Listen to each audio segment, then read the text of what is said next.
What's going on, our space fans? Today we've got a few stories for you.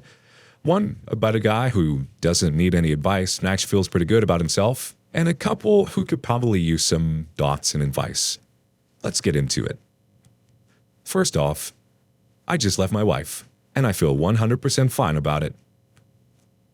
10 years ago, I thought I had the perfect life.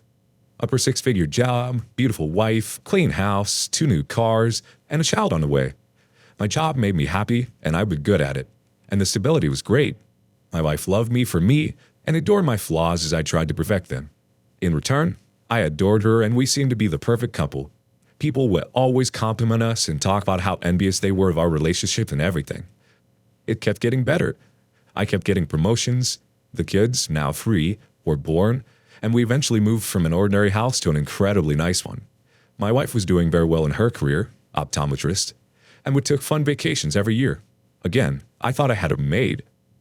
I don't know how this would have prompted it, but in early 2015, I bought her a Tesla for her birthday. She hadn't gotten a new car since 2008, and I kept getting new cars. Therefore, I surprised her. She loved it, loved me, and I remember spending that entire day just taking rides in it and figuring out how all the gadgets and icons worked. It was complete downhill from there. I don't know how that would have triggered anything, but in the months following, she became increasingly distant from not only me, but from her children. My oldest, 10 female, in particular, felt hurt by this and would often try to ensue conversations with her mother in order to get her talking. Some days, this would work, and she would be pleasant.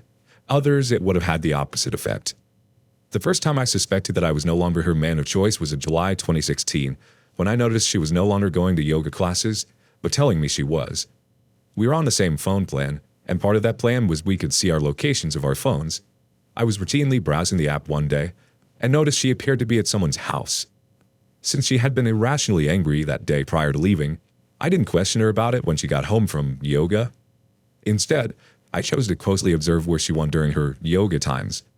It would always seem to end up at the same house, a well-off neighborhood, probably a step above ours, a little north of town. I was getting ready to confront her when I noticed that she had been returning to yoga again. During this period, she became incredibly distant and hormonal. My entire family had noticed this behavior going on for over a year now, but I had had enough. I sat her down and asked her what was going on. She gave me the cold shoulder, and when I questioned her about the yoga locations, she accused me of stalking, invading privacy, and being a grade A dick. That's when I asked her, "Are you cheating on me?" Of course, the answer was no. What followed in the weeks to come was distrust, hatred, and plain anger towards me. It was clear she knew I had caught on, and was now trying to play the "I can't believe you'd think this" victim card, but I knew. I saw through it all. When she finally admitted she had seen and slept with another man, that's when I made my mistake. I forgave her. She told me she loved me, she loved her family, and in that moment, I believed her. I thought she could change. I was wrong. We tried marriage therapy. We tried taking adult days. It seemed to work. We were happy, and she was genuinely having fun, and it seemed like I had the old her back. I was relieved. This allowed me to pour more time into my kids and my work, and have less stress overall. My business trip to San Diego, I live on the East Coast, USA, was cut short. My colleague fell ill, and our clients insisted that we reschedule. It was a hassle, but we caught the next flight out and returned home. I'm not sure why I didn't tell her I was coming home, but it just didn't. Maybe I wanted it to be a surprise. The only surprise I received when I pulled into the driveway was seeing a Ford SUV in my garage and finding not one, but 2 men in my bed with my wife. This all happened yesterday. I'm finally putting it into words. My wife started babbling when it happened, desperately trying to explain. I heard none of it. I walked out of my room, went to the basement, and poured myself a drink. I could hear the men upstairs leaving, and when I returned upstairs, it was my wife sitting there, closed, with a sad smile on her face. She started talking, but I wouldn't have it. I told her to get out. I told her to get out of my house. I informed her that I'd get her stuff to her by the end of the week. She tried to pull the "what about the kids" bull crap, but I was just done. I'm sad, but not for her. I'm sad for my kids, and I'm sad for whatever poor soul she meets next. I will fight hard for my kids, but my biggest fear is losing them. I know the court will rule incredibly in favor of mothers. I hope they realize that I've spent the last 3 years doing my best to mend a broken marriage for my family, and nothing has worked. I told my kids this morning. They asked why Mom didn't spend the night last night. I didn't make them go to school today. They're all upstairs together. This whole situation is terrible for everyone involved. It could have been completely preventable. I don't pity my wife. I hope that she has one label for the rest of her life: cheater. I wanted to follow her. I want people to know. She's a prominent optometrist in our area. This could very well hurt her business if word spreads, which it very well may. Thought you should know. A happy update. Greetings again. Not sure if you remember me, but I posted here around 2 months ago with the story of how I caught my wife cheating and what it did to our family. I was incredibly distraught, but as of July 13, 2018, our civil court case is officially concluded. It was a quick and easy process, and I was victorious in everything.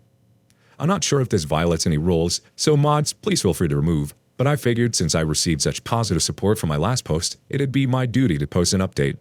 Please feel free to skip over the long paragraphs if you don't want to read. I'll post a too long didn't read at the end. 2 months ago, I came home from a business trip to find my wife in bed with 2 men. This was after multiple years of her deliberately deceiving our family, and I was foolish enough to take her back after I already caught her cheating with someone much older and much richer than me. After telling her to get out, she became hostile and threatened to take my kids away from me. I was beyond concerned at this point. I've heard horror stories in the courtrooms about mothers getting their way no matter what, so I had no idea what to expect. I had to take time off from work this summer because I was consistently feeling sick and couldn't deal with the thought of my ex-wife watching over our children. If they grow up anything to be like her, I'll consider myself a parental failure. I put in my plea for full custody and officially filed for divorce on May 21st of 2018. I hired a lawyer from my best friend at work, who initially tried to do it all for free after he heard what happened, but I simply wouldn't feel right, and he hopped on the case. Together, we went through my phone records, her phone location records, and gathered everything we possibly could to build our case. Court ceremony began on July 12th, the week after my kids and I returned from my vacation. I did not take them out of state for my lawyer's advice, but it was a good little distraction. My 10-year-old daughter, oldest, seemed to be emotionally stable enough to answer some questions by both lawyers, even after I requested her not to have to deal with this whole thing. She stated how my ex-wife had been difficult and paranoid for the last year, but she had learned to live with it, which is something no child should have to experience. However, the thing that tipped the ceremony was her announcement of moving to Southern California, which would mean kids would have to pick. All 3 of them picked me. Her lawyer tried to argue that I was sabotaging them, influencing the kids to pick me over her, but the answer was clear. They wanted to stay in the same house, with the same friends, in the same school. The court ruled in favor of them living full-time with me. They were rented to visit their mother whenever they please, as long as this stay does not extend 14 days without me. In addition, she is no longer allowed on my property, and that includes our South Carolina residence, my plot of land in Boulder, and any one of the office buildings that my company operates out of. My parents and immediate relatives have also put in requests so that she does not enter any of their homes as well. Ultimately, I'm completely relieved. It's the least stressed I've been in the past 3 years. It's a little sad knowing my marriage failed, but I realized I'm not responsible for that, and I'm going to take these next couple of years to myself and devote my time to my children. That was a sad story that ended up turning out for the best.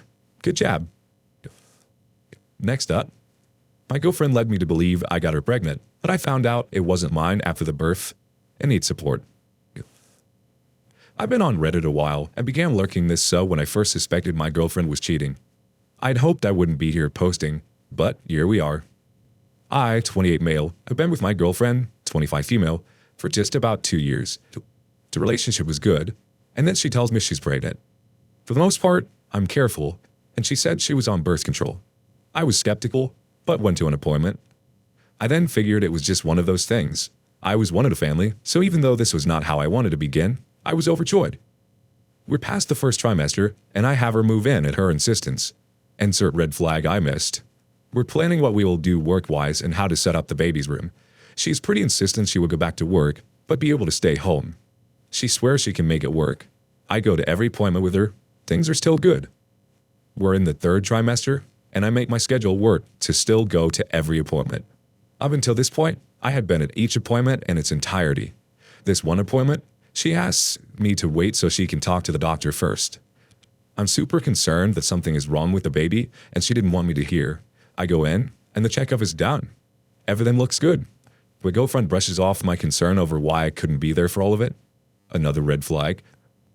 We're about a month and a half from the due date, and I noticed her being kind of secretive with phone calls and texts. She tells me it's work and it's confidential, etc. My antenna is now up, so I try to get looks at her phone. She's got Snapchat and Kik. I find it strange, but don't confront her. The baby is born, and I'm overwhelmed with emotion. The child is perfect, and things went fine. Then comes the part where they want me to go on the birth certificate. My girlfriend becomes really insistent about it. She's constantly asked me to do it, and seems way more anxious than I've ever seen her. Here's the red flag I didn't miss. I don't do it. We have an argument, but she stops pushing. I think it's because she knows how suspect it looks already. We're home, and she has to go tend to the baby after I woke up. I noticed she set her phone down to go to the baby. I couldn't help it, and looked. It was still unlocked. I started looking for texts or calls. I then find a whole conversation on Kik with a guy. All the updates of her appointments, pictures of her and the baby. Then I see it. The place she says she thinks it's his child. I confront her, and she apologizes. She admits the baby could be mine or someone else, but she thinks it's mine. I demand a paternity test and leave. It's been about a week since the confrontation. The results came in yesterday, and the baby isn't mine. She's going to live with her mother. Here's the best part. It took me a lot of digging, seeing as all I had were usernames she talked to him to. The father is her boss. The secrecy was for him. The boss with a wife and 4 kids in middle and high school. I found the wife on Facebook and sent her all I had, including texts from my girlfriend saying it's his. I'm heartbroken in so many ways. I'm lucky in a lot of ways here, but I'm so hurt. This has completely changed my whole outlook. I'm bitter, angry, and untrusting. I have no idea how to recover from this. Next up, my entitled sister wants to steal our deceased grandma's apartment out from under me, so the guy she's cheating on her husband with can move in instead, and she can see him easier. Just needed a place to complain because I'm upset, so it's cool if nobody sees this, replies. Sorry if you do read this and things make no sense. No promises to be coherent. Anyways, hold on to your hats and get ready for a train wreck, fellas. My sister, mid-30s, is probably the worst case of entitled I've ever seen. She's always the victim, can do no wrong, and the world owes her for her imaginary suffering. This time, however, she's reached a new freaking level. She's recently confessed to her mom and I that she started dating someone behind her husband's back. And to be honest, her husband is also a ginormous dirtbag, but just leave the guy, okay? I don't think anyone deserves to be cheated on, and even though he totally freaking sucks, an affair doesn't constitute as some kind of just punishment. It's messy, gross, and not worth it. Save everyone the extra headache. Now, our grandma passed away at the end of August. It hasn't even been a month since she passed, and since she was terminally ill, we did have time to discuss some things and make arrangements for others. She lived in an apartment that's attached to our mom's house, and we had talked about me moving into it after Grandma passed. And everyone thought it was a good idea because my grandma had things like no-slip railings, kitchen tools, gadgets for arthritic hands, etc. And I'm also disabled and could benefit from the same equipment. Come to find out, my piece of crap sister thinks it'd be a cool idea to have her marital affair move into our mom's property instead, so she can use our mom as some kind of cover for her affair, and I am absolutely repulsed and livid. We were all just starting to let my sister come around again, because after Grandma passed, she seemed like it had really affected her, as she was really turning over a new leaf, but it's all because she wants her boyfriend to move in. I don't think anyone is going to fly with the idea. I just can't believe that she even thought it would be a viable option and something that she could even suggest to us. Why does she just assume that we'll help her cheat on her husband? I want no part of it. I will not be an accomplice. Also, her justification for suggesting you move in is because Rucho Poster doesn't seem to be in much of a rush to get up there. Like, yeah, I found our grandma deceased less than a month ago. Sorry I haven't been in a hurry to erase grandma from her home. Sorry I haven't been sorting through all of her belongings and getting ready to be rehomed or donated. I wish I could keep every trace of her, and the fact that I have to get rid of anything at all hurts, and I'm sorry. I'm sorry I haven't done it yet, but maybe try having a little freaking empathy. I've decided that I'm kicking my sister out of my life again. Each time I think she's capable of changing, she shows that she's still the same horrible, selfish person, and I'm done falling for the charade. Have fun with the inevitable divorce proceedings. Good luck explaining all this bullcrap to your kids, too. Update. There were so many good points made in last thread that my mom and I hadn't really thought of, such as my sister potentially getting kicked out and needing somewhere to stay, waiting until after I've moved to tell her husband about the affair, ways to tell him, etc. And all these things have been taken into consideration moving forward. My family and I have begun going through Grandma's belongings, and it's definitely been bittersweet, because it hurts to see her things go and her existence dissipate even more, but we've also found so many family photos and keepsakes, and overall good memories. I even found a box that belonged to my great-grandpa, and it had his pocket watch and a locket with a photo of my great-grandma in it. My sister did manage to bully her way into the apartment for a few hours so she could pick out what keepsake she wanted, but joke's on her because I hid all the things Grandma wouldn't have wanted her to take. She walked away with not much more than a decorative bowl. She is starting to drop the narrative that her boyfriend can move into the apartment now that she sees that we are serious about me being the new tenant, but she did make some little comments that let me know that it's not forgotten. She can plot all she wants, though, because we're installing a security system and changing locks. So if she thinks she can sneak in or try to get her hands on anything else, she is sadly mistaken. My mom and I have decided that after I'm all moved into the apartment, we're going to tell her husband the truth about the affair and offer our support to him and the kids, and do whatever we can to help. Whether it's emotional support, babysitting, whatever we can do to make things easier when my sister's infidelity is brought to light. My sister might hate us for it, but at the end of the day, she's the victim of her own actions, and I'm tired of sparing her feelings so she can continue to treat everyone around her like absolute trash. And my mom agrees that enough is enough, and if we never hold her accountable for what she does, she'll continue to push the limits of what she can get away with. Some people suggested going the anonymous route with tipping her husband off, and while I thought that might have been a possibility, ultimately, I feel like that could cause an inner turmoil for him later. If he didn't know his wife was cheating, then who did? And just how many other people knew? Was it something she kept out the open when he wasn't around and nobody respected her enough to tell him personally?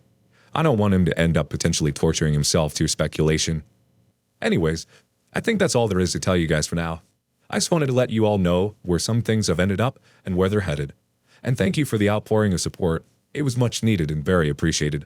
I'm glad that I won't have to hold on to such a horrible, ugly secret for much longer. And her husband can know the truth, and we'll do what we can to help with the healing process.